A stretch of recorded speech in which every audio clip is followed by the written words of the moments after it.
And welcome to ZekeTalk. It's the middle of November, and that means only one thing, that we are careening straight into that fantastic, respectable cornucopia plethora of cinematic brilliance, ramping up to Oscar time. It's nothing but uh, prestige movies that us film critics love. My name is Jim Tudor. And tonight we are going to be talking about two films that do not fit the profile I just described at all.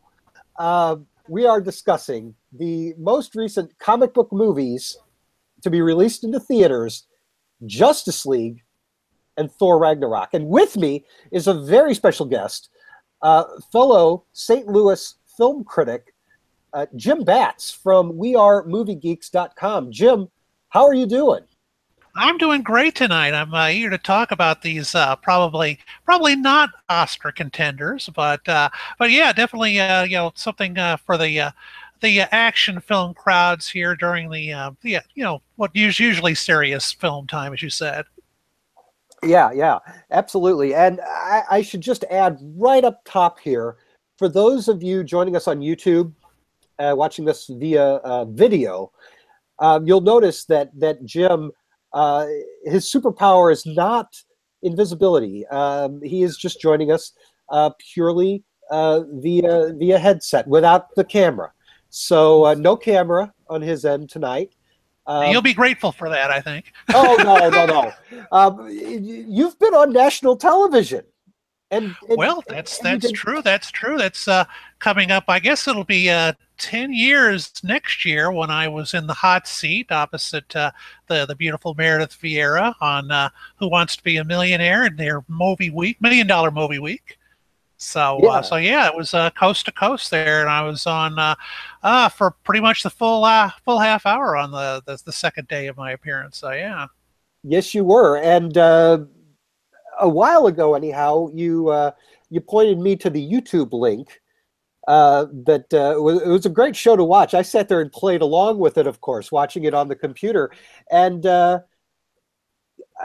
happy to say that without the pressure of the lights and the live television and the music and whatever it is that you were up against, that only make it harder to play the game, I'm sure, I did just as well as you did.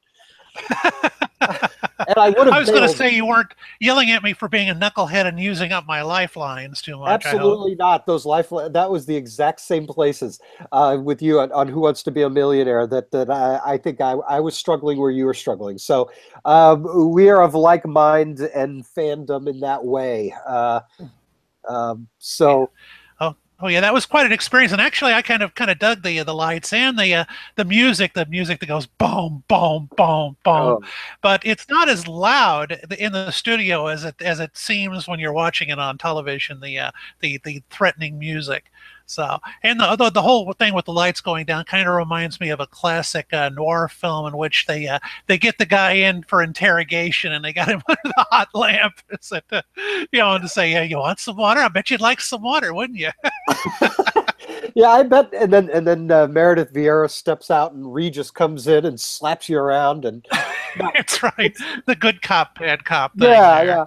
No, it's. I mean, it's interesting that you say that the music in the studio, the music that we hear when we're watching it at home, isn't as present in person, because I would think people sitting there doing what you did as a contestant on that show in that situation, I mean, there'd be people lapsing into panic attacks.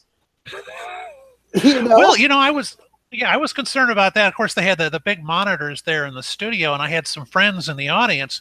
And afterwards, I said, "So could you see all the sweat beating up on my forehead?" And my buddy said, "You were as cool as a cucumber." And that's the kind of the way I went in. It was like, if it happens, it happens. If I know the stuff, great. If not, this is a wonderful experience. And Right. I wasn't, too frantic there. I was there to kind of enjoy myself, and I'd never been on a game show before, or actually been in the audience for one either. So that was quite an experience. Yeah, it really was. So anyhow, that happened. Who Wants to Be a Millionaire, starring our friend here, Jim Batts. And you can, like I say, I think it's still up on the YouTube if you want to, after you listen to us, you want to go over there and watch it. I think it's in about 3 segments or so. Great. Well, we won't say how you did, just in case people want to go and check that out. Yeah, it's safe to say that show did not make you a millionaire because no webcam. Yeah. Well, I mean, even if I got all 15 questions and I got to the top and all that, the only millionaire in that room was going to be Meredith Vieira because, as soon as they got me off the air, right behind the bleachers where the audience was, they had the little card table set up with all the little tax forms. So made sure that Uncle Sam gets his cut, so nobody's really a millionaire on there. Yes, immediately. Yes, you are a $700,000 heir at best scenario. And so it's still pretty nice there for a half hour or so's work, So. Yeah, no, absolutely. Well, let's move on here and discuss what we came here to talk about, which is our comic book movies of the hour. You and I, Jim, we are both film critics here in St. Louis as a part of the professional group, St. Louis Film Critics. Right. And that means we get to see the movies early. Yes. So we saw Justice League on Tuesday evening. Yes. Yes. Let me ask just straight up, two questions.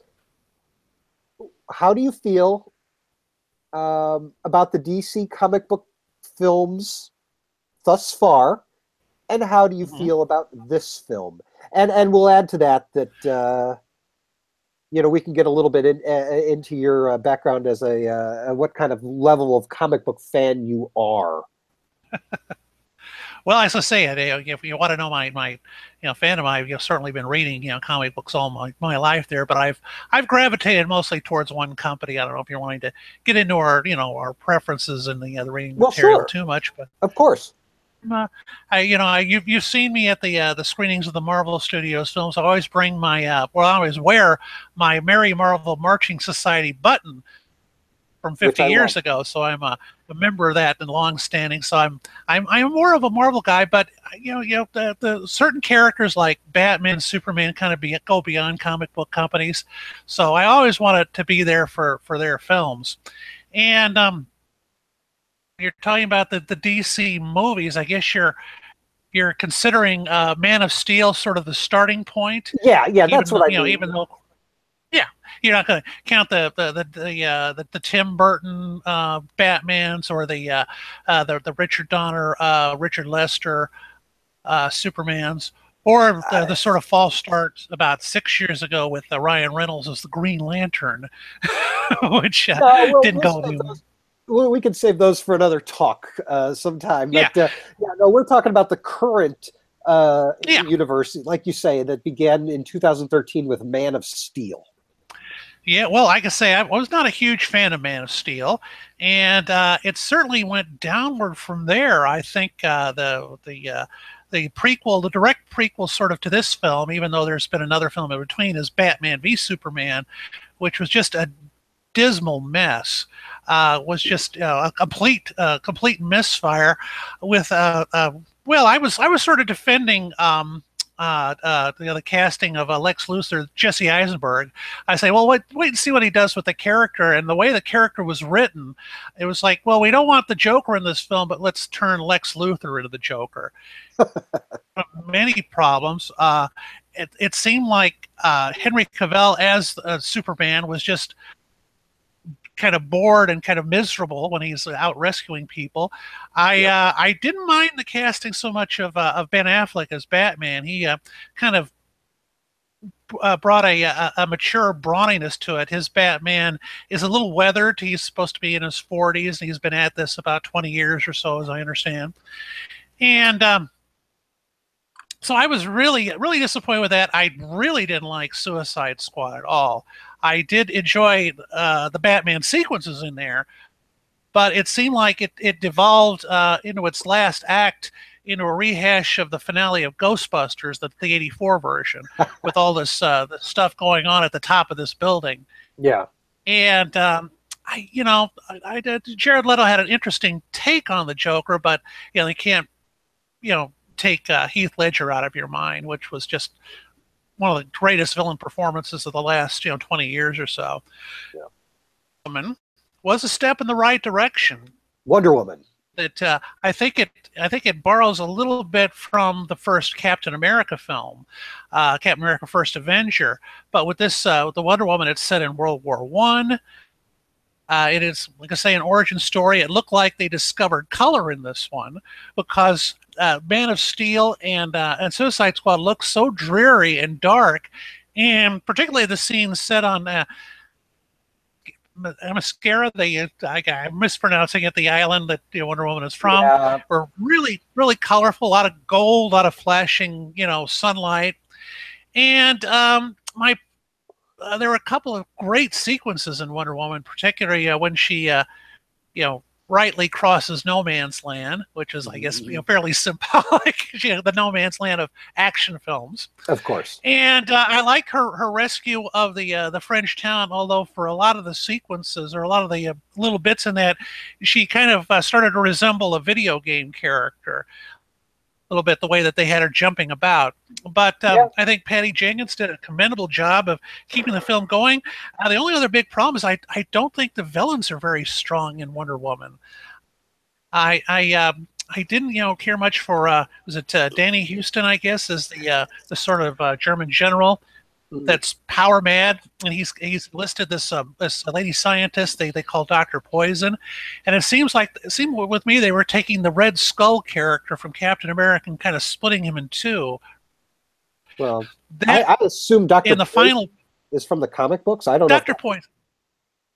Yeah, I think she probably was in some of the comics, but I'm not as up on the history of Wonder Woman as I should be. Even though I did see the movie that came out a few months ago, Professor Marston and the Wonder Woman.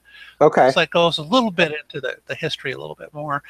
But yeah, and the final big bad, the big showdown with Ares just seemed to go on forever for me, and it needed a little bit of tightening up, and it seemed to be. Zack Snyder, the director of Batman v Superman and Man of Steel, he was one of the producers of Wonder Woman, kind of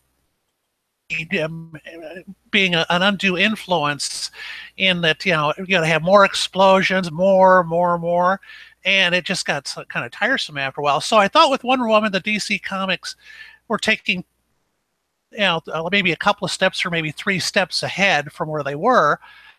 But I think with this film, I don't know if you want to quite get into it yet, but I think they were taking maybe a step back. Oh, you do? A step and a half. A step back for Justice League. For Justice League, from the progress they made from Wonder Woman, or with Wonder Woman, I think. Why do you say that? Is there a general spoiler-free way you can get into that right now? Well, I think there's a lot of bombast in it, a lot of explosions. I had a big problem with the darkness of the action scenes. That was the thing when Zack did Man of Steel. It seemed that they thought that the Batman approach was a way to do all the heroes. All the heroes have to be dark city and be really somber and serious. And that comes across in this new film also. I'm not keen on the villain in it either. I think the villain is sort of a guy with a big axe and goat horns and with a little personality and no motivation besides wanting to conquer the world. The old James Bond villain type of thing, I guess. And like I say, the action scenes, the way they shoot them, they have all these characters running and jumping around, and it's very confusing in with the dark palette they're using in it.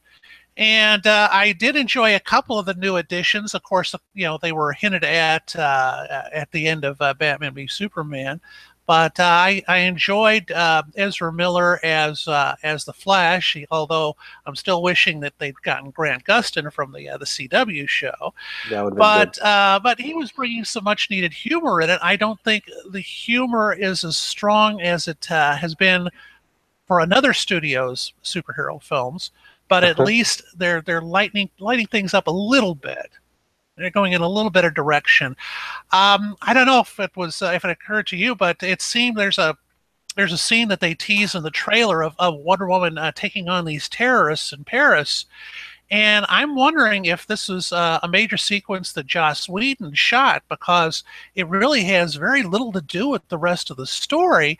And it just seemed a way to put more Wonder Woman into the film, since it was the Gal Gadot Wonder Woman was such a huge box office hit this past summer. I think so. Yeah. The film, for those who don't know, and I think anybody who's even half a geek who follows this stuff probably knows that Zack Snyder, who made Man of Steel and Batman v Superman, is also the credited director of Justice League, stepped away from the film for family tragic, perfectly legitimate reasons in the post-production phase. Now, concurrently with that, we also, I think it's fair to assume that Warner Brothers itself was doing a mad scramble to course correct this franchise from Batman v Superman, which was so hated, and even Suicide Squad, which they got away with being a hit in spite of the film itself, which no one liked. So I think both of these things are sense there that Joss Whedon, however that happened, was brought in, the man who made both Avengers films thus far, brought in to direct reshoots and did a lot of work on the screenplay. And for my money, as a Whedon fan, going back to Buffy the Vampire Slayer on television, his very quick fingerprints are all over this. In terms of the quippiness, the way the ensemble gets along, there's a few little meta moments. These characters, for the first time in this DC, in the Zack Snyder lineage here, get to be funny. It was famously reported that there was a no humor policy when they were filming Batman v Superman, because this was supposed to be a very serious movie. It's a very, it's a dreary, miserable movie. Yes. Well, I harken back. I think it was Dan Dido, I think, the one of the editors at DC, has famously said a few years ago, says, "I don't think any of our heroes should ever be happy." I just couldn't fathom that, because I recall over the years seeing all the comic books of Superman grinning from ear to ear on the covers, and even Batman occasionally at the end of the stories, once the Joker was back at Arkham, would share a smile with Commissioner Gordon or with Dick Grayson or something. Sure, and it's. I mean, in anybody's life, there's going to be moments where they're going to smile and enjoy themselves. It's ridiculous. I mean, if Dan DiDio said that, he's probably trying to make some kind of statement that we have to keep our heroes miserable in order to maintain drama. Okay, but come on, I am not. DC Comics. I mean, I like them. I read them. To me, the heroes of DC live and breathe best on the movie screen pre-Zack Snyder Man of Steel. Let's just say that. I have not been a fan of this DC thing, like so many other people haven't either. I mean, I'm pretty much one of the chorus. Oh, yeah. Yeah. I recall having a big argument with a friend of mine after Man of Steel, and he said, "Well, what problems do you have with it?" So I literally had a list. I don't know about you, Jim, but it really irks me when someone will come up to me and says, "Well, I didn't like that movie," and you ask why, and say, "Oh, it was bad. It was stupid." I said, "Well, what was the problem?" And they won't really. And I think I did. And then later on, my friend that I rattled this list off to was online and about Man of Steel. It's like, was really surprised that we're kind of agreeing with me, right? That there's some problems with it, Yeah. it's following that's the blueprint for what they're on. I know that they're going to be doing a Shazam film, and I'm hoping that you're not going to squelch the humor that's inherent in the original red suited Captain Marvel character, and not trying to make him dark and brooding and all that. I don't think there's any fear of that at this point. I think Warner Brothers has learned this lesson quite loudly here, as evidenced in Justice League, which is a movie that so desperately wants to be liked by audiences. I mean, it is just screaming, hey, we're funny now, we're colorful now, and as you say, yes, it's dark, but the colors in this movie pop like nothing else. The Flash's costume, for one example, I mean, it's like this red glossy coat of paint that it's like it's not even dry. It is popping red, man. And that's a stark difference. I have a problem with the armored, though. It just doesn't make a lot of sense for that character. They try to explain it in the film about why he's got the plating on it, but I'm just thinking that's going to slow you down a little bit, so I don't quite get that still. It just comes down to looking cool, and then they have to reverse engineer a reason for it. You want to make it not look like the CW suit that the people are seeing every week, I guess. Yeah, true that. True. I'm kind of glad. Part of me is very glad that the CW television DC universe is its own separate thing apart from all this nonsense, because you can gravitate to one and completely ignore the other, and it's fine. You know what I mean? Yeah. If you want to just shut this one out. You're talking about the characters. I had a little bit of a problem with the Cyborg character. As I recall, he was originally created for the Teen Titans back in the day, and then sort of got absorbed into the Justice League via the old Hanna-Barbera Saturday morning cartoons. Correct. And his character was just so somber, kind of brooding through most of the film. It was like he was trying to out Batman for some of it, So I don't know if that character particular combination or not. So yeah, well, his whole thing, Cyborg, it's his father, who also built Skynet back in the day. As it turns out, it's Joe Morton. This man has a history of convoluted robotics. Let's just say that. Yes. He's brought his son back, his Cyborg here, after a terrible accident. He's made him into this robot kid, basically, with weapons. I don't know. And he just easily, it seems like. He what? You dropped out a little bit. Maybe that's it.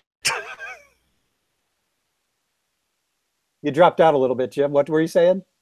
Oh, okay. I said I guess he plugs into a lot of stuff. He's Mr. Adaptable. He can he's almost like R2-D2 was in the first trilogy or so. He's able to access things immediately. Oh, okay. I see what you're saying. Yeah. RoboCop. RoboCop has that. Exactly. That thing in his hand that he eventually stabs Claire's Bonniger. Right. But this Cyborg, he is the dark brooding character of the film, which allows Ben Affleck to be a lighter presence, which is good. Affleck's good for that, I think. He still has a weight about it. I think Affleck's playing the character as well as the character in this can be played. Mm-hmm.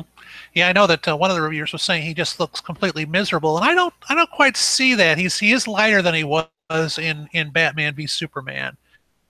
He's sort of being the sort of the daddy to the team who gets amused by the team at times. But yeah, how do you think the Aquaman character works? Surprisingly well. He's going to be the first solo. Excuse me? First solo hero, I guess. At the end of next year, they're going to have a solo flick, and it seems to be kind of this biker guy, that's really, talking tough most of the time, lots of tats, and I don't know. It seems to be mostly just muscle, I guess. Yeah. Well, my take on that, it's strange how well Jason Momoa here works as Aquaman in the film. And I think a big part of it is a marketing triumph. Um, we have had this image of him as Aquaman shoved into our faces for a couple of years now. Since well before Batman v Superman, it was announced that he was Aquaman, and we started seeing pictures of him as Aquaman. When I first saw that, I thought, well, that is ridiculous. I know Aquaman from the Super Friends, as most of us do, the Aquaman that the culture has mocked so mercilessly for so long in shows like Entourage and the movie 40-Year-Old Virgin. I mean, Aquaman is the butt of all these jokes, just because he's a superhero whose power is he talks to fish. Yeah. They even make fun of that in Justice League. Yeah, that's a running gag in this film. Yeah. Yeah. So Justice League, Jason Momoa as Aquaman, he is this frightening presence. I mean, he's not just a muscle guy with long hair. His face is scary. And I mean, it's just like they were like, I mean, this just ridiculous overcompensation, for all the years of Aquaman mockery. It's like, yeah, let's see you make fun of the badass Aquaman now, So they well, at least they're not going to give him a hook for a hand like they did in the comic books. So hopefully they won't do that. I was shocked he didn't have a hook for a hand.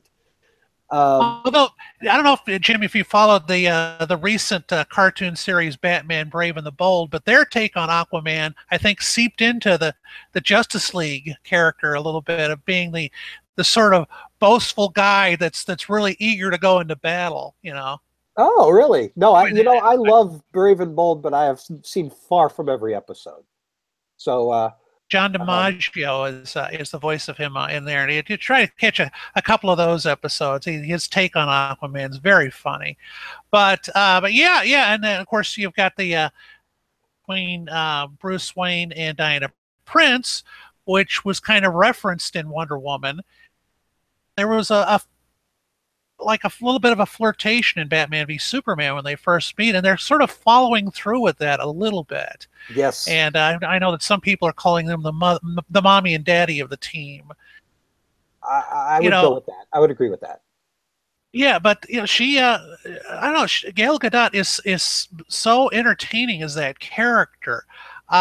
She, when she's the focus of the story in this new film, it just the movie seems to come alive. It's that they did bring in and some of the warriors in there. We went back to the island in one scene. There's some controversy about that, about the wardrobe of the Amazon warrior women. I don't know if you've heard about that. No, let's talk about that. Someone brought that up today to me, and then we didn't get to follow up on the conversation. What are people saying? They were saying that in the Wonder Woman film, at least from what I recall, is that during the big battle on the beach, they were all heavily armored, and there were some exposed forearms, but and of course their faces, but that was about it. You could see maybe a little bit of the tops of their legs. Well, there was some photos released from the set of Justice League, and they're wearing these midriff bearing, almost a metal bikini type of things, and people were complaining that that's Snyder wanting to get a little more flesh in there, and the Patty Jenkins wouldn't allow that. And someone else brought up, well, Zack Snyder directed 300 also, and those guys were pretty much just wearing diapers and capes. So he was showing a lot of the male anatomy also, and in that one. But yeah. It's interesting that they had supporting characters for each of the different members of the Justice League. We had Cyborg Victor Stone with his father, as you mentioned earlier. They show Wonder Woman's mother in this. She's a big player in this.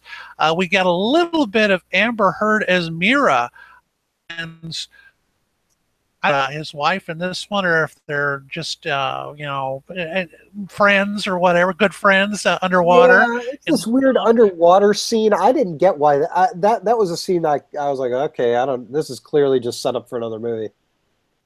Well, I think I get maybe that was the purpose of these three boxes, so they could have these big battles showing what a fearsome foe Steppenwolf was. He's able to vanquish the Amazons and take the box from him. He's able to vanquish the Atlanteans and take the box from them, that sort of thing.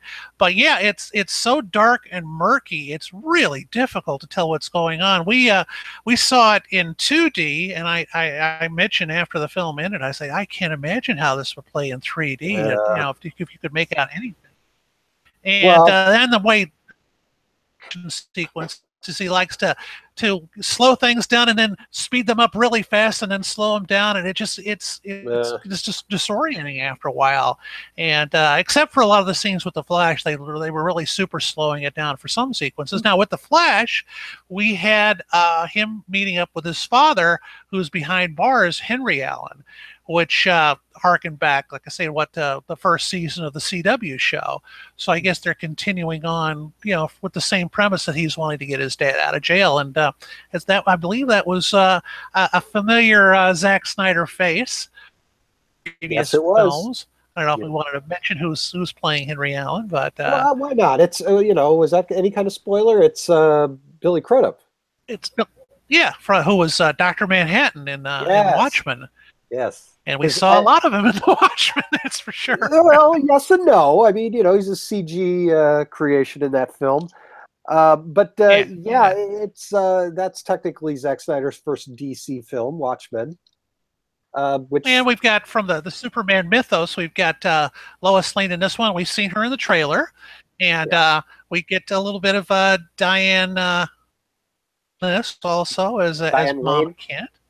Yeah. That the shared name of Martha was such an important thing in Batman v Superman. It was one of the more ridiculous elements of that film. And they brought in, of course, we've got Jeremy Irons again as Alfred. Yep. See a lot more of. But the big casting news is this one is they had cast J.K. Simmons as Commissioner Gordon.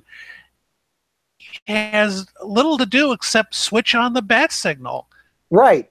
Yeah, he just kind of is playing like a sad sack detective in a trench coat and a fedora and all that. I'm like, what's the deal with this? It's the thing, this film, I think in the what I interpret as its desperation to be liked, it is not a 2-hour and 40-minute slog like its predecessors. Zack Snyder predecessors were. It is a 2-hour movie. It is lean and in and out and done. And, that's to its credit and to its detriment because with all those characters you just mentioned, Jim, it is, trying to give due diligence to all of them. Plus, not just the heroes, but, all those supporting ones you mentioned. And some of them, of course, have to be short-changed, like J.K. Simmons as Commissioner Gordon. He just doesn't have anything to do. Well, that's been the problem with, with the X-Men films and to a degree the Star Trek films. Someone's going to get short-changed in these 2-hour films, that's for certain. Right. So we're assuming that we'll see that J.K. Simmons as Commissioner Gordon will be developed a lot more in a solo Batman film that's coming up, down the line sometime. Right, which they've been tinkering around and trying. First Ben Affleck was going to direct it, and then somebody else, and now Ben Affleck might not even do it, and who knows where that is. So we'll just see. But depending on how well this does, if this stays at #1 at the box office, past this weekend, which it may. Yeah. Well, I don't know if there's anything. Yeah. Yeah, I don't either. There's stuff coming up this Wednesday, so we'll see. Well, here's the thing. I think this Justice League movie, being a 2-hour deal with all these characters, it's doing what the Zack Snyder DC films have always done, which is trade heavily on established iconography that predate the series. The Superman series, let's take away all previous cultural familiarity with Superman and just pretend for a moment that Man of Steel was our introduction to the character. We have a film telling us that this character is somehow valiant and noble, and that never comes through. Next film with that character is Man of Steel, or I mean, not Man of Steel, Batman v Superman. Same thing. You know, there's, you know, he's an unstable, over emotional, you know, wrecking ball of a character, and by the end, when he dies, there's this revelation that, oh, doggone it, he should have, you know, been, you know, he was a great man after all, and all blah blah. How do we know that? How does anybody know that? You know, it's training, and you know, this is something, you know, just Superman is one example. Justice League continues to do this. It's just trading on the established iconography of these characters, like, you know, Commissioner Gordon and all of this. The relationship between Bruce Wayne and Alfred. You know, why would these two guys be together? Well, we just know that because it's Bruce Wayne and Alfred. Yeah, yeah. Well, yeah, they even in Suicide Squad at the start of it, they showed that this world was still mourning their marvelous hero Superman. Mm-hmm. You know, why are they, you know, taking this so desperately hard when it seemed like Batman wasn't the only one that was fearful of him? It seemed. Oh, like. Yeah. Oh, yeah. It doesn't make any sense. Yeah. And you know, when we get to talking about Justice League spoilers, which we'll do later, I have an observation about this. Okay. And you know, so we'll get back to this little conversation at that point. So on the whole, Justice League, it's a strangely out of character. I mean, and for the better, for what it's worth, DC film, in that it is funny. It's trying to be funny. It's not really funny. I don't think those jokes really, only a handful work. There's a reference, I don't know if this is getting into spoiler territory, a reference to a horror franchise that is it works, that does. But for the rest of it, well, that might be something we talk a bit later about in the spoiler area. But yeah, there's a conversation between Kent and Lois Lane that is supposed to elicit chuckles, and it just seems really forced, and I don't believe that that would be that quite out of touch to use the phraseology. You know, she's thirsting for good stories or something like that. So, oh, I'm hungry as well, yeah. Who would think that was, you know, she's thirsting for fame or something, you know? It seemed, you know, like trying to jam a joke into there, and it just didn't quite work. I say they were using the Flash character as sort of the jokester in this one, almost like a pseudo Spider-Man. And I think that's, you know, towards the end of it, I don't know if it's, you know, all the jokes were landing as well as they should have. No, you know, with him. Miller's really trying. He's bringing a lot of energy to it. Yep. You know, some of it is just, it seems too you know, cloy and fussy, and, you know, right, and just labored, I guess. Yeah, it did, and like I said, like you say, Ezra Miller as the Flash. I think, like Ben Affleck, he's doing what he can with what he's got here.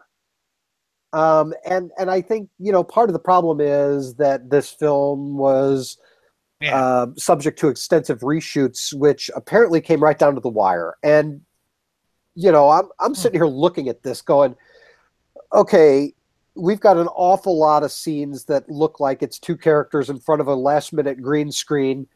Not great dialogue. I mean, it's a last-minute fix of a movie, and it's so many things. You know, like we said, we brought, you know, Joss Whedon came in to save this thing, essentially, I guess. And, you know, let's get the man who made the Avengers. He knows what to do with a superhero team. Well, they bring in him, and, you know, it's, if you're a fan of Buffy the Vampire Slayer, the TV series, I think. Oh, yes. Okay, so you're going to know what I'm talking about here, and I won't elaborate on why this is just yet. But I found this movie to be a very distilled, very watered down, very quick and, just slammed together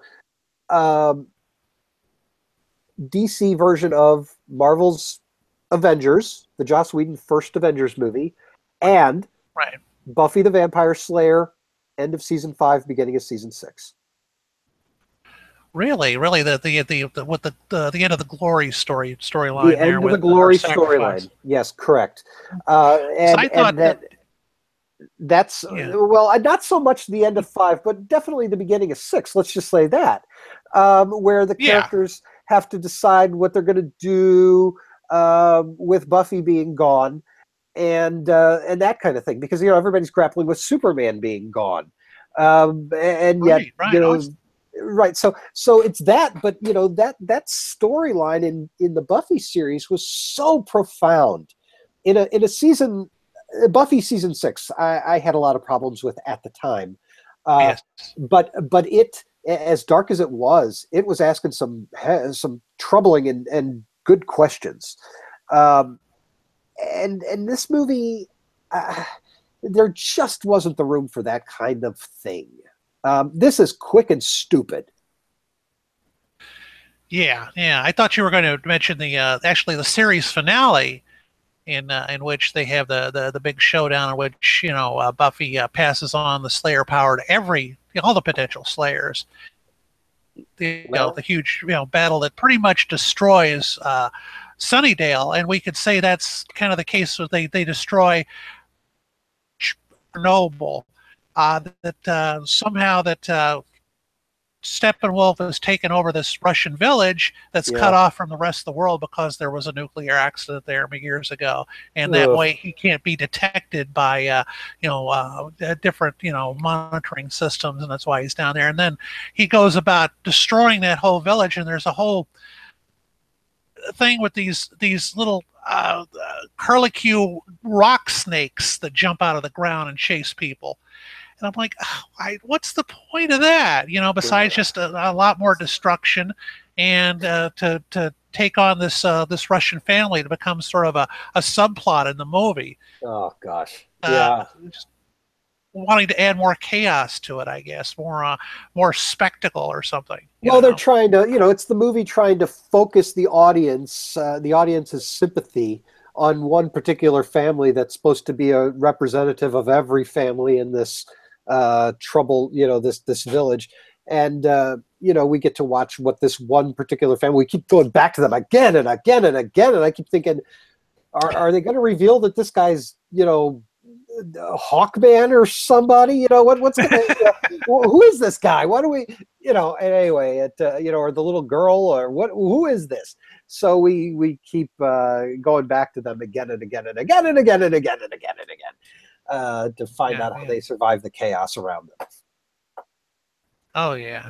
It's like something from a disaster movie in the '70s or something about that, like that, cutting back to them. Or well, recently I rewatched Mars Attacks, and they cut back to Pam Grier's character, in the lower income housing area of DC as the Martians are blasting away. But the main plot is actually with Jack Nicholson, the president, and all that. But they want to show what the people on the ground are up to. So right. Yeah. He thinks that's going to engage our interests more about the destruction that's going on, I suppose. Well, Mars Attacks, I mean, good heavens, that's 20 plus years ago, isn't it? And that movie's smarter than this one about such nonsense. Almost 20, yes, that's true. Yeah, and let's make no mistake here. I mean, this Justice League movie is nonsense. I mean, this is I mean, it just completely, there's nothing new here. Nothing at all new here. It's elements from other superhero movies that worked, cobbled together haphazardly into this one movie, and then that movie shoved in our face. That's what Justice League is.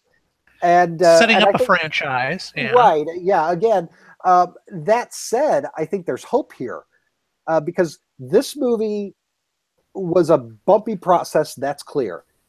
But they've got good actors in these parts, and they're committed to continuing on with this. I think if they take their time and craft a Justice League 2 that is in this model with the humor, write some better jokes, of course, write a better storyline, but maintain the get a better villain. Get a better villain, sure, but maintain the tone and the relationships that are forming with the characters. I think we could get a good movie eventually. Oh yeah. Well, they mentioned well, at that office is in the spoiler territory, in the end scenes about Bruce Wayne setting up sort of a hall of justice. Yeah, getting a round table like King Arthur that can be expanded. He says, I assume to see when we see that table in a future film, I want to see all the characters' logos at every chair. Yeah, the icons. So speaking of logos, in the advertising, they've had using the logos as letters in their ad line about it takes a group to save the world or something like that. It does, and so yeah, they're definitely setting that up. And say the one missing member, his logo is featured in that poster, even though his face is not in that Alex Ross inspired poster that we've seen hanging at the multiplex for the last couple of months or so. Right. Now, for those on YouTube that can see me talking right now, am I by chance wearing that character's logo? I have a variation. A variation, yes. This is Superman, and this is the Kingdom Come Superman, I believe, right? It is the Kingdom Come Superman with the black. It's sad Superman. No yellow on the Superman logo that I'm currently wearing. It is Alex Ross did this as a riff on a tribute to the Fleischer animated Superman of the 1940s, early 1940s, those amazing cartoons from back then, where Superman also had a logo with no yellow, it was black instead.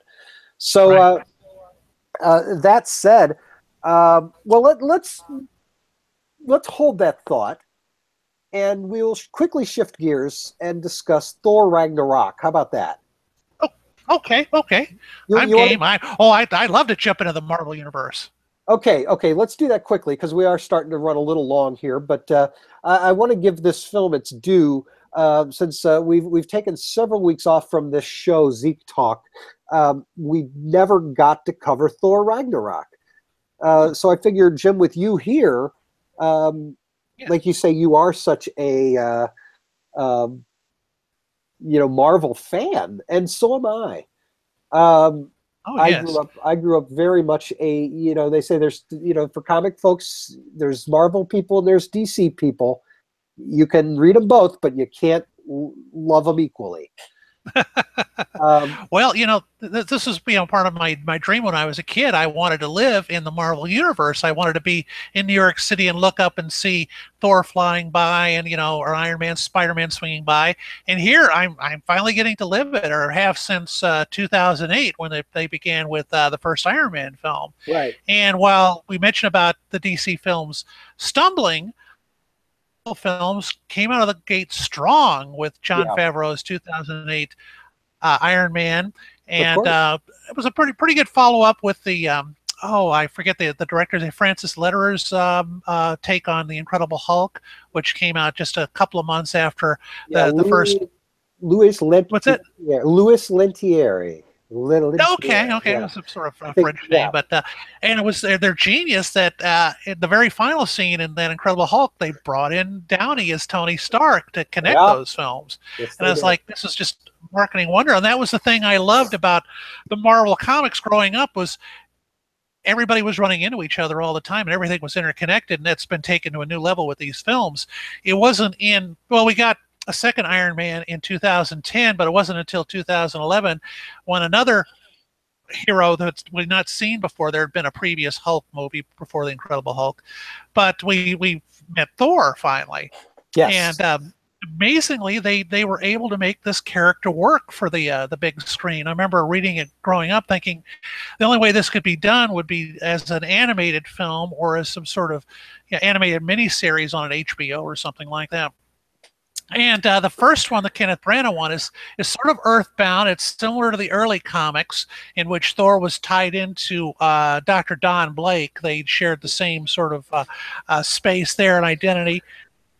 And they eliminated that with the Don Blake thing, except they had a reference to it in the first film. But Right. most of it was set in this little dusty New Mexico town, and there were some great sequences on Asgard. And with the second film, it got more as the comics progressed. They took away his Earth stuff mostly, and it's the second one was on Asgard with it was directed by Alan Taylor, and Right. it was more dealing with the frost giants and the whole the still conflict between Thor and Loki, and brought in a little bit more of Odin and Phrygia and the Warriors 3 and Lady Sif and all that. It was a pretty entertaining film, but it's not my favorite of the Thor movies. I don't think it's as strong as the first one, and the other Marvel characters just has a different director with every film. And here we've got Waititi. Taika Waititi. Yeah, I think Yes. Comedies has done some of my favorite comedies of the last 3 or 4 years. I love What We Do in the Shadows. I really loved Hunt for the Wilder People last year. I guess he's best known for the Flight of the Conchords TV series and all that. And here they're taking Thor onto other planets.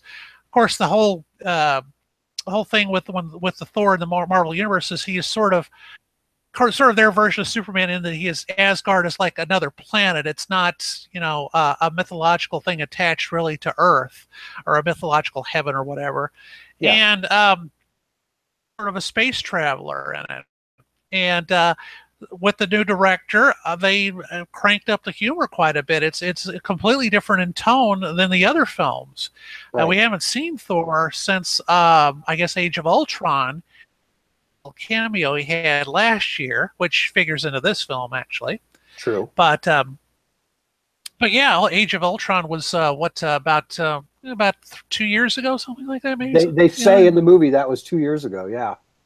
Yeah. So it's been a while, and it starts right out of the gate with him in trouble. I thought it was a terrific way to him, sort of addressing the camera, and they brought in another character from the Norse mythology, this Surtur character, this huge lava demon, and right. Looks like Thor is trapped in their version of hell, pretty much.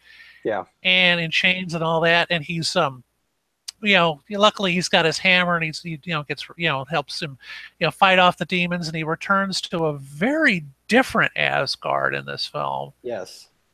That's one of my favorite sequences in it. I don't know about you, Jim, when he does return and things are awry, as they say. Sure, yeah, and all of that is the payoff to the big cliffhanger, if you want to call it that, at the end of Thor: The Dark World, which was the second Thor movie.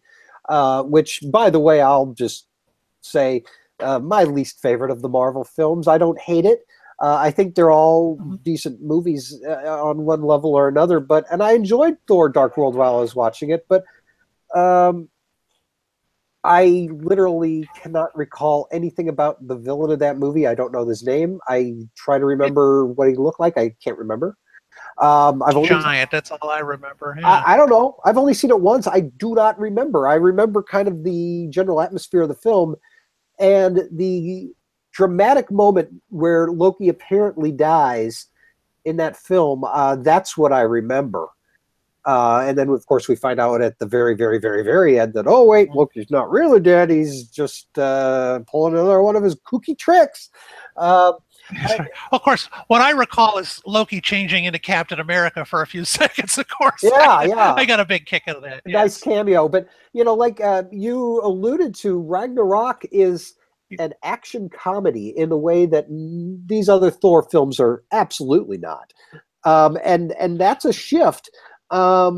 if Justice League and Thor Ragnarok have anything in common right now, other than they're both in theaters at the same time, I think it could be that they are both abrupt shifts into comedy from what came directly before. Now, that said, it works much better in Thor for a few reasons. Because of the director, and because we know Chris Hemsworth is, in fact, great with comedy, and here he finally gets to utilize that.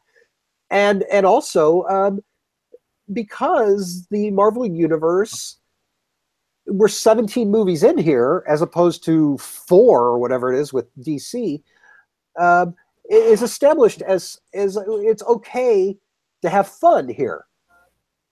Yeah, exactly. Does that make sense? Exactly.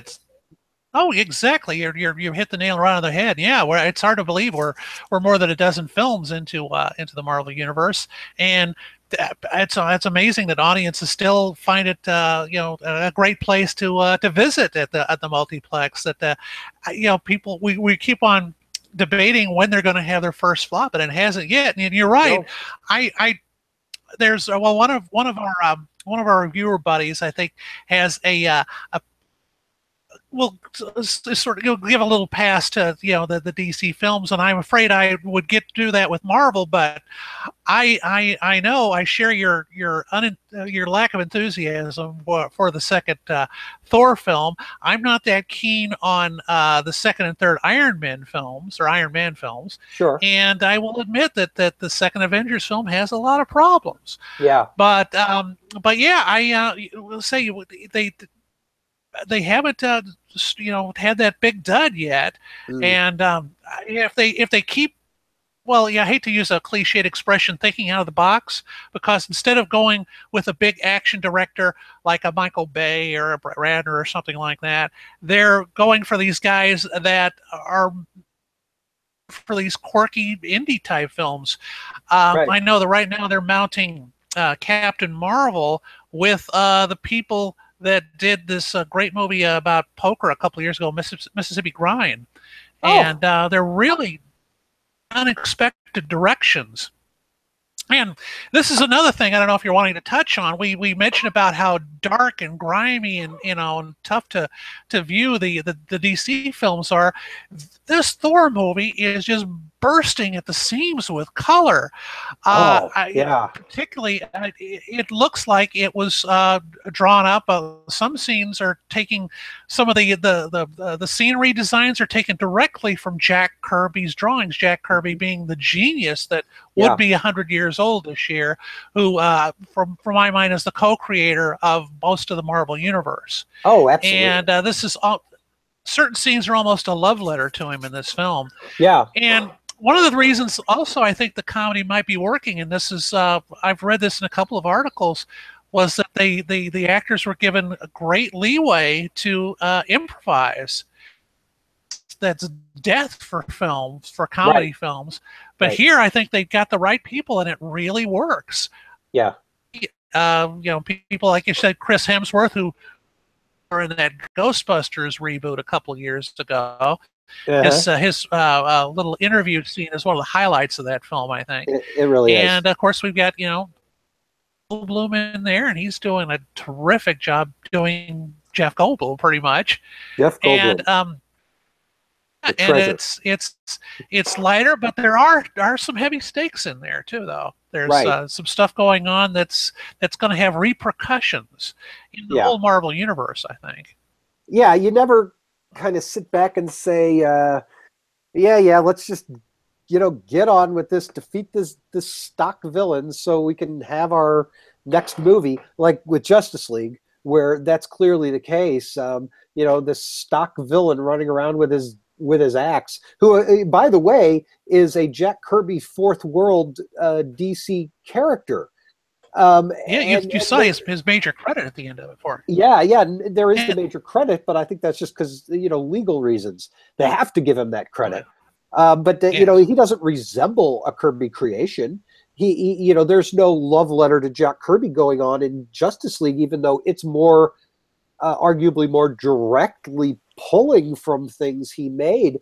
over Thor, which, you know, was more of a Don Heck kind of thing, if I remember right. Don Heck was more, I think, yeah. Yeah. But especially in Kirby's hands, although Don worked on some Avengers comics too. Okay. Okay. Well, you know, anyhow, it's just, you know, that to say, Thor Ragnarok. The more I think about it, Jim, the more I really, really like it. I mean, I really like this movie, and it's just so fun, and like you said, it's just bursting with color and life. And I wasn't sure about it at first because, like you described that scene where he's in chains and that big Asgardian devil Balrog. What's his name again? Surtur. Surtur has him. Okay, yeah, Thor. Yeah, Thor is imprisoned, and it's a very jokey scene in a very dark circumstance. The movie is out of the gate with its jokes. Thor is the one doing the joking around. He's not taking his situation seriously at all. You know, why should he? We know he's got the whole movie ahead of him. Of course, he's going to get out of this. You know, he's joking and quipping in a way we've never seen Thor do before. It's out of character. And I'm sitting there thinking, okay, Thor went to comedy school during, you know, is that where he was? You know, yeah, even some self-depreciating jokes. You know, he's kind of making some jokes at his own expense at points in the film. You know, yeah, it's really completely different in tone that we've seen before. And even when he does get back to Asgard, the first person he meets is the great Karl Urban as replacement, manning the Rainbow Bridge, and he's very funny in this opening sequence where he's letting Thor back into Asgard. We get to Asgard, we get that wonderful bit with the sort of theater in the round. Yes, on the big theatrical production tribute to Loki, which has some great cameos, really funny. That scene I was talking about from Thor: The Dark World, being the only scene that really matters, is quickly recapped here in a very clever way, like you're saying, in this theater way. And, you know, Jim, it's funny, watching it, I knew, well, that's not Anthony Hopkins as Loki, as Odin, or everybody playing Thor and Loki on stage in this, you know, little reenactment. I didn't know who those actors were at the time. Well, yeah, I think you knew who was playing Loki, though, didn't you? No. I'm terrible at this, by the way. I don't spot a lot of famous faces, especially. Well, I had a tough time with Thor. I guess since this film has been out a while, we can do a little spoiler stuff. Yeah, go ahead. Yeah, but, no, it's out there. As Thor, it was Luke Hemsworth. There's Liam and Chris and Luke. Yeah. And, of course, Odin was Sam Neill, who was in Hunt for the Wilder People. And Loki was, of all people, Matt Damon. Yeah. And, which is the arbitrary one, right? I mean. yeah, and I was like, well, that's great. And well, pretty soon, you know, when Thor finds out what's going on, he and Loki pay a quick trip to New York City, which ties in to the last time we saw Thor on the big screen, which during the mid-credit sequence of Doctor Strange. Right. So we get a nice little bit with Strange and Loki and Thor. And for my money, they do end up tracking down the real Odin. Yeah, and it's nice. I mean, I think all that scene does is it brings Doctor Strange more into the Marvel fold, as opposed to just being this guy who is in this one movie with magic and sorcery and all this. You know, it's kind of, you know, it's easy to look at the whole Marvel movie world and just Doctor Strange is over here somewhere. So this brings him more into the established Avengers characters world. That said, from a script point of view, Doctor Strange does not need to be in this movie. You know, they could have just found a different way to figure out, you know, where Odin is or whatever. But it's like how Marvel established these post-credit sequences. This is a little extra gift to you, you know, just for being, you know, movies. I think we're going to throw in another character for a few minutes. They'll get a kick out of it. Yeah, and then we get the main villain finally introduced. Blanchett as Hela. Hela Is, I guess, the first female supervillain that the Marvel Studios movies have had. Good And heavens, it is that looks like true? she's just having... That is true. What's that? Yeah, yeah. Yeah. And it looks like she's having a heck of a good time at it, and sort of almost camping it up. The way she slinks around in this green jumpsuit was reminiscent to me of Julie Newmar as the Catwoman in I know. the more than 50-year-old Batman TV series. Yeah. But yeah, she's having a fairly good time. But for most of the film, she's separated from the guys, so she's kind of kept it in a different area, wreaking havoc on Asgard. When, while Loki and Thor are trying to get out of I think is the name of the planet that they get stuck on. I don't know. Yeah, Something it's like the Contest of Champions world. I was happy, like, it's like every time they would cut back to Asgard with Hela, I was just kind of like, who cares? Let's get back to the craziness with Thor and on the Contest of Champions. The Grandmaster. Yeah, Grandmaster, who I think is actually the true villain of the piece, Jeff Goldblum. Yeah. Hela is the high stakes villain, but we don't see much of her. And doggone it, I forgot my antlers. I have Hela antlers downstairs that I got at the screening. They're giving away the cardboard. You punch it out and wrap it around your head like a Burger King crown. Yeah, I have that. Yeah, I was happy that.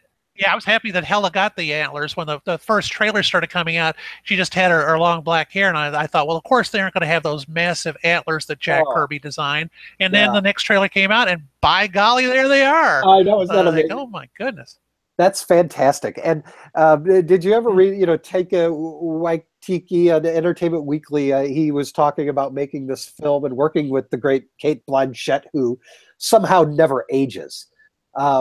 She's just as, having just as much of a ball playing this villain as she was 10 years ago or whatever that was as the Indiana Jones villain, in Crystal Skull. I mean, she was having a blast doing that too.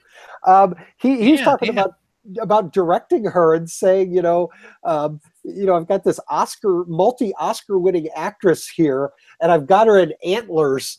And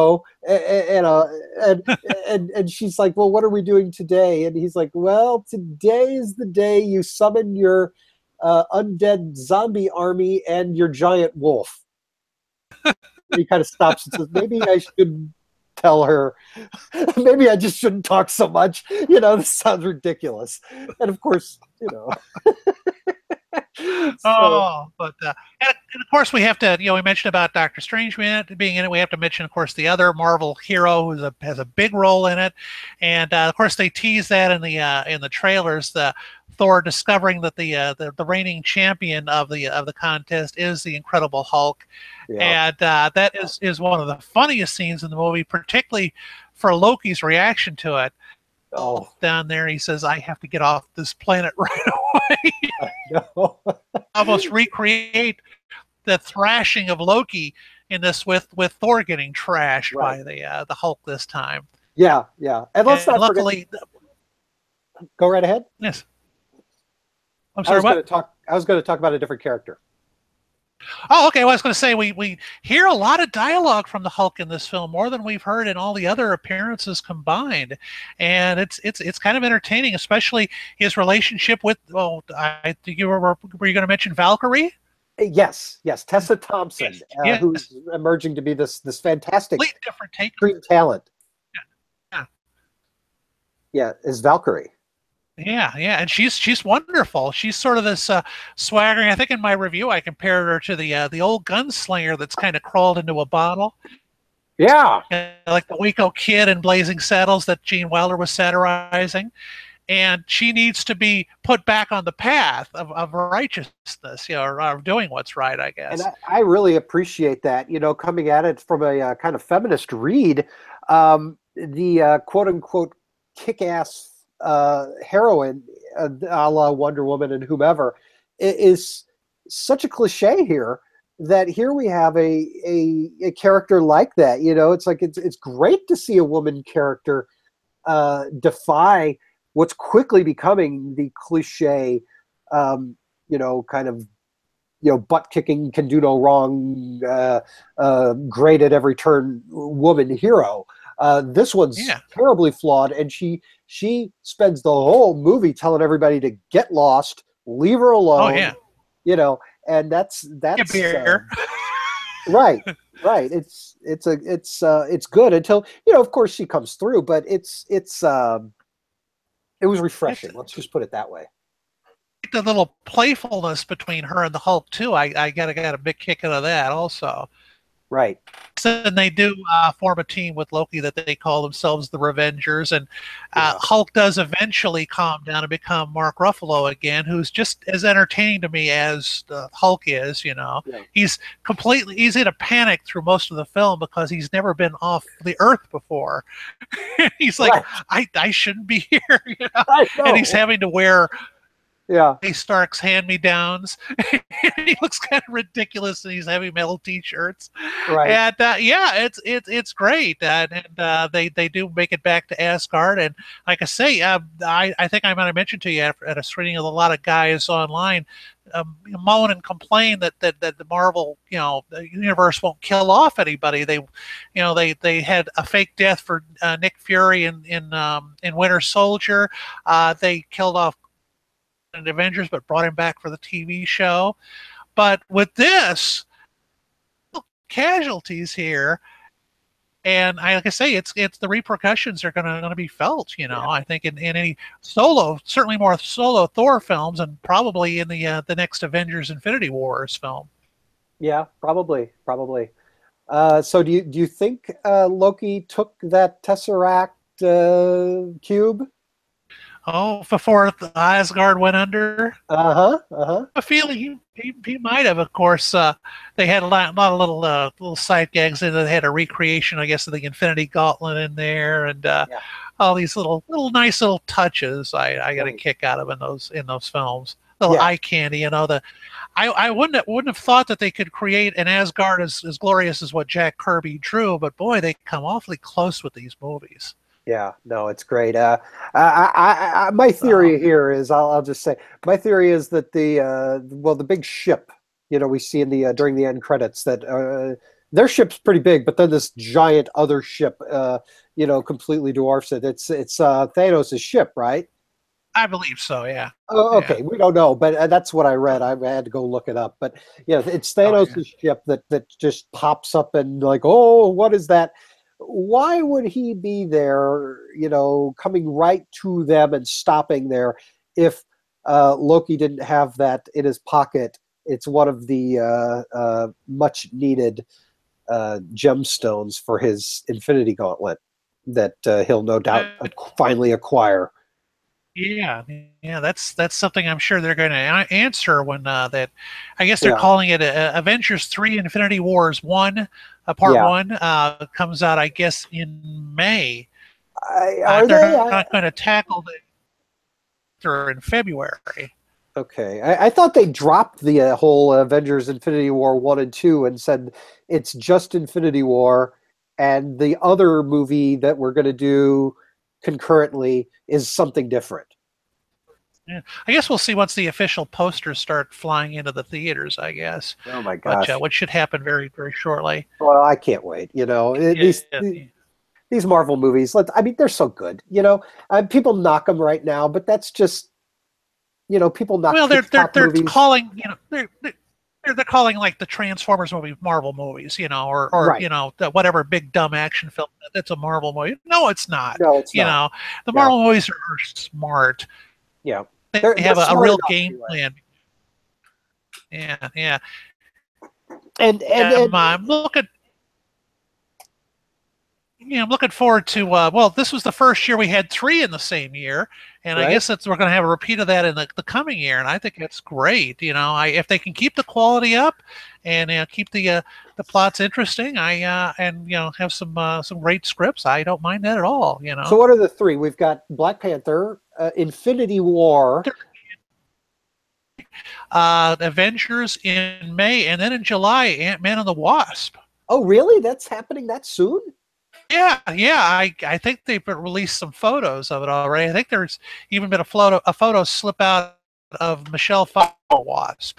So yeah, I'm looking forward to seeing a teaser of that soon. You broke up a little bit there, but who's it? Michelle Pfeiffer?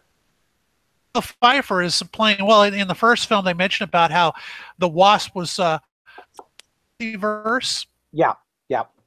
Too far, and I guess they're going to bring her out of it. And I thought, what would be great casting would be Catherine Zeta-Jones as life in it, but it's going to be Michelle Pfeiffer, I hear. So I'm all for that, and I believe they've got. Well, we talk about Superman or Man of Steel. Larry Fishburne, of course, was Perry White in it, and he's going to be in Ant-Man and the Wasp as the character Black Goliath. The professor that grows to gigantic proportions. Yeah, very good, very good. Yeah, I know that Larry's more of a Marvel guy, he says, but when Superman came around, well, I got to do Superman. Oh, of course. Beyond. Nah, that's fine. No, you should do it. Yeah, definitely.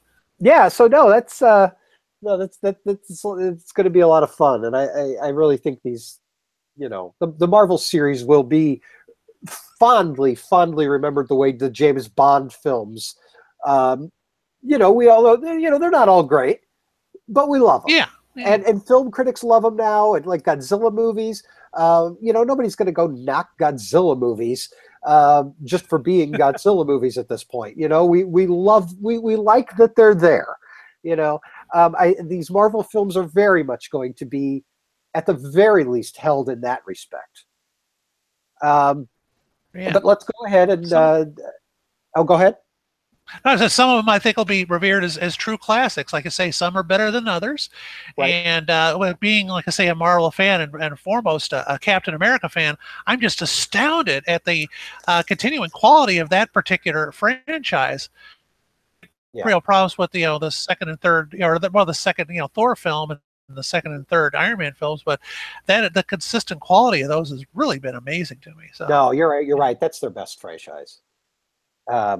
And we'll see if they're not done. It seems like 3 is kind of getting to the point where that Iron Man stopped at 3 so far. Maybe that'll be the case. Just be a character in other Marvel films rather than having his own series. Yeah. So at some point they do have to look at clearing out Robert Downey Jr. and these other guys and figuring out how they're going to prolong this series with new blood. While keeping these icons intact. It'll be interesting to see if they just go for the recast or not. I don't know how you could recast Robert Downey Jr. No, and I've become very fond of Chris Evans as Cap. He's who I see in my mind when I hear something about the character or read the story or whatever. So he's done a fabulous job. So yeah, he really has. I think it's sad to see him go, but I hope they continue with the character. Yeah, and I don't know. Is he going? I mean, we don't know yet, but he will go at some point, right? Yeah. So let's boy, this is a long episode. Let's loop back into Spoilerville for this week's new film, Justice League. Anybody who doesn't want Justice League spoiled, thank you for listening, and we'll be back next week with ZekeTalk. Subscribe to our YouTube channel and give us thumbs up. Okay, we're not really going to spoil anything, I don't think, Jim. I don't think so. Yeah, I don't think we can spoil. I think I mentioned earlier, Henry Cavill has been doing some of the press junkets and appearing with some of the actors. Right. We could say that and like I say, the Superman logo is part of the poster, even though he's not featured in it. So he's, he's in the movie.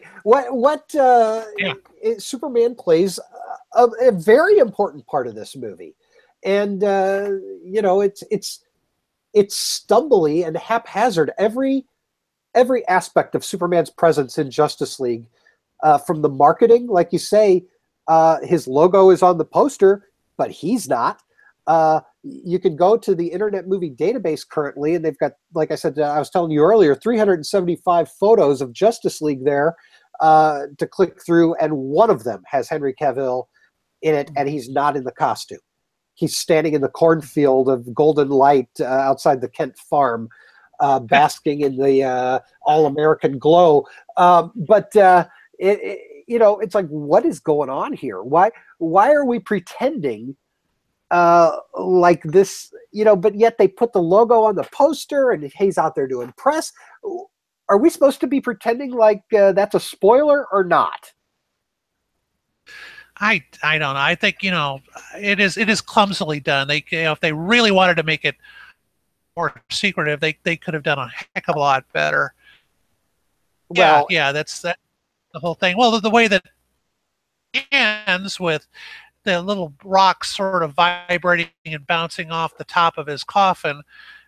Hence, yeah, we're certainly not done, far from done with that character. That's for certain. well, what does that have to do with anything anyway? I mean, you know, the way they bring him back in this movie, once again, we have our MacGuffins, not one glowing box that everyone's after like the Avengers, but this time 3 glowing boxes that everyone's after. Woo!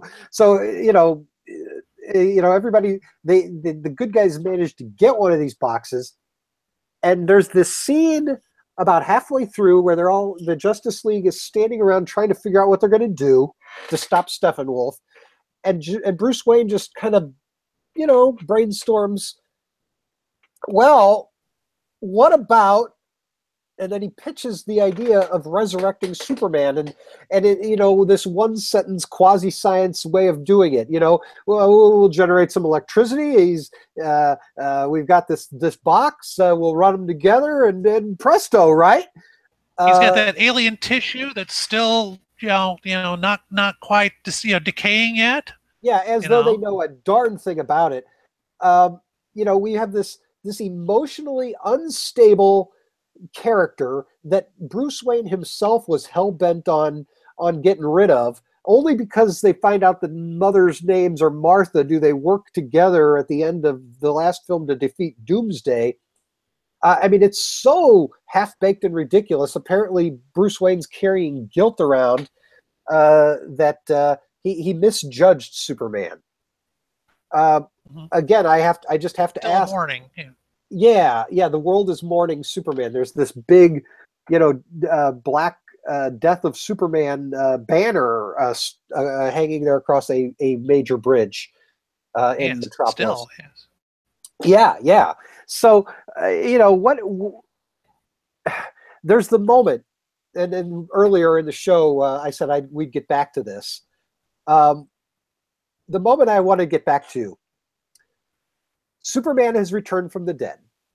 He's wearing no shirt. He's just wearing jammies, jammy pants, and he's disoriented. He flies into town, and he's standing there looking around, and there's this, kind of 9/11 style memorial behind him, and the Justice League catches up with him. And he is disoriented. He starts doing what this incarnation of Superman does. He starts zapping things. And everybody's like, oh, crap, what did we do? We brought back this crazy, Superman from the grave. They have their little superhero skirmish. Wonder Woman gets him in the lasso. And she's standing there, and one of the most cliched lines in all of movies comes out of her mouth in earnest. Kal-El, remember who you are. Okay, first of all, it's such a cliche that saying it at all is kind of an eye roll moment. Remember who you are. It's so overused. Never mind the fact, do we want this version of Superman to remember who he is? I mean, who he is this dangerous, unstable, unpredictable wrecking ball of a character. Remember who you are. He doesn't mature and grow up into the Superman that we know and love until later in this movie.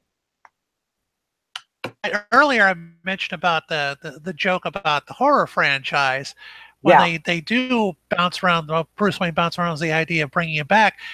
Barry Allen says, "What if he comes back like Pet Sematary?" That's one of the jokes that kind of work for me. And they reference it again when he starts attacking them. Yeah. Well, this is one of my favorite scenes in the film. There's maybe about 2 or 3 scenes I really enjoy, and that's in this film when at the memorial he's got he's got by the throat Aquaman in one hand, I believe, and Cyborg in the other, and the Flash is going to do sort of zip around him. He slowed down, the Flash is running, turns around, and the Flash realizes this is a guy that my speed is no use with, because he's so quick. Yeah. And that the fearful look in Barry Allen's eyes as he gets that through his head, that this is one guy that's not going to be so easily distracted. Yes. Yes. Nice. Yeah, no, yeah, it's kind of cool. It's good. And then the classic, Flash versus Superman foot race. Which we get that as the mid-credit sequence. I love that they put that in there. Sequence at the end of the film, we have to have a mid-credit one now, too. Yeah, that really shows that somebody's getting their head in the right spot finally with this DC franchise.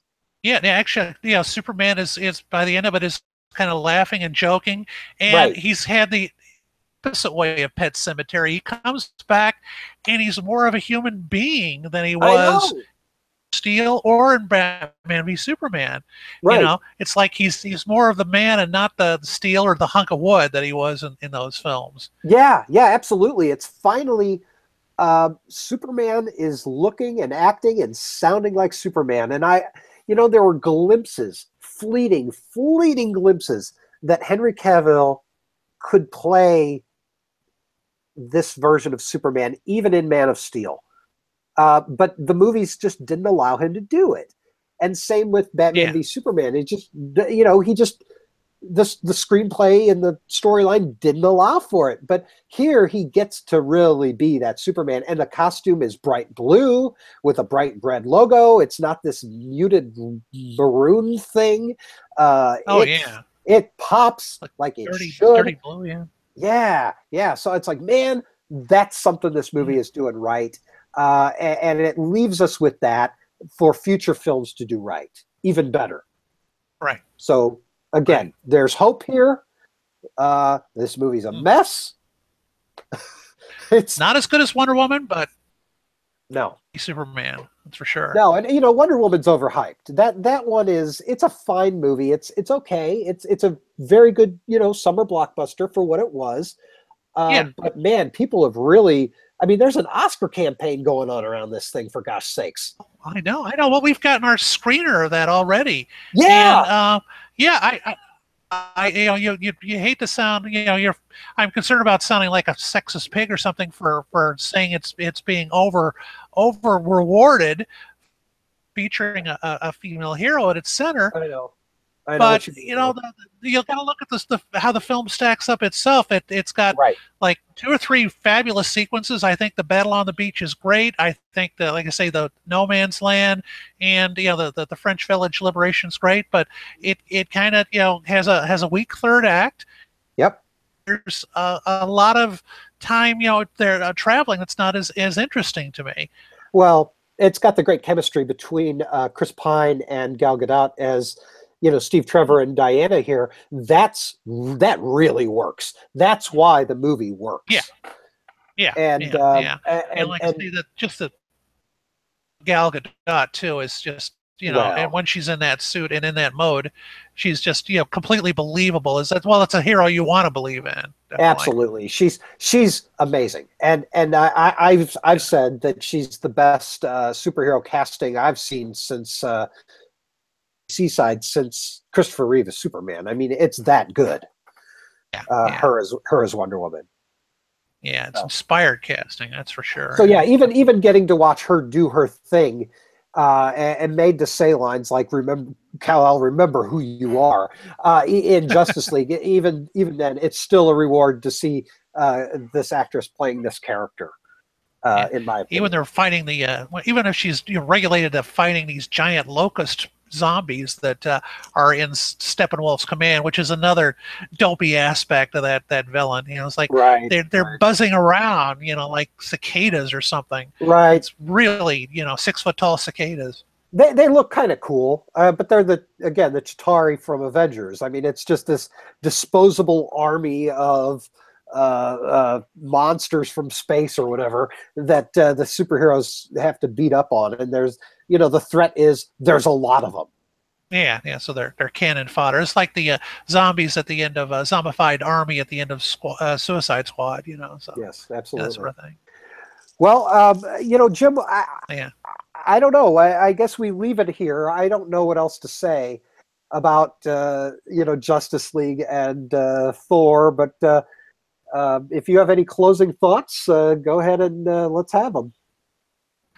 Oh, I just like I say, I'm looking forward to another trio of Marvel films this coming year, and I'll be interested to see what they can do outside of these Justice League characters. I mentioned Shazam earlier, and I know that several films sort of set in Gotham City. There's going to be another Suicide Squad. There's going to be Gotham Sirens with all the women characters, Catwoman and Harley Quinn. There's going to be a Harley Quinn and Joker. I'm like, so quick to rush into the Batman verse. The DC universe is a big place, so go in there, and obscure characters and run with them. So like I say, it's going in a better direction than it was with the two films from the year or so ago. So that's for sure. They've squandered their biggest card to play dramatically, which is killing off their biggest hero. I mean, it's just this, they completely cherry-picked the death of Superman iconography, slammed that onto the end of Batman v Superman, made it a lame excuse for Justice League to coalesce here, and then immediately brings Superman back. How clunky. We know this is a universe with no stakes. That said, like I've said a couple of times in this episode, I think we're headed to as good a place as possible considering where we've come from. It's true. So let's hope they do it right. Crossed, yeah. Yeah, so we're heading into film awards season. It's time to shift gears away from this sort of thing and watch a bunch of highfalutin Oscar bait, right? Oh yes. Yeah. So here we go. Jim, it's been fantastic talking to you here. I had a great time. Oh, thank you. This is my pleasure. It was great talking about these films and where they're going and what we've seen so far. Yeah. So let's let people know where they can find you online or elsewhere. Okay. Be able to find me on wearemoviegeeks.com. As a matter of fact, talking about Oscar films, I'll have a review of Lady Bird that went up tonight, and I think that's going to be considered for some awards in the coming months. And so my reviews are posting there, and every once in a while, this past year, I popped up on for sitting in for Max a couple of times. So if they called me in again, I'd be glad to do it. That was fun. I think you talked to Max on one of his shows this last year too, I think. Right? Yeah, doing some radio there. Yeah, no, I've heard you on the radio this year doing some fill-in spots for Max. Yeah, no, I whenever Max invites me on, I'm, of course, happy to do it. Oh, yeah. But no, it's great. So yeah, great to be on the radio and share the airwaves. Here we're sharing the internet.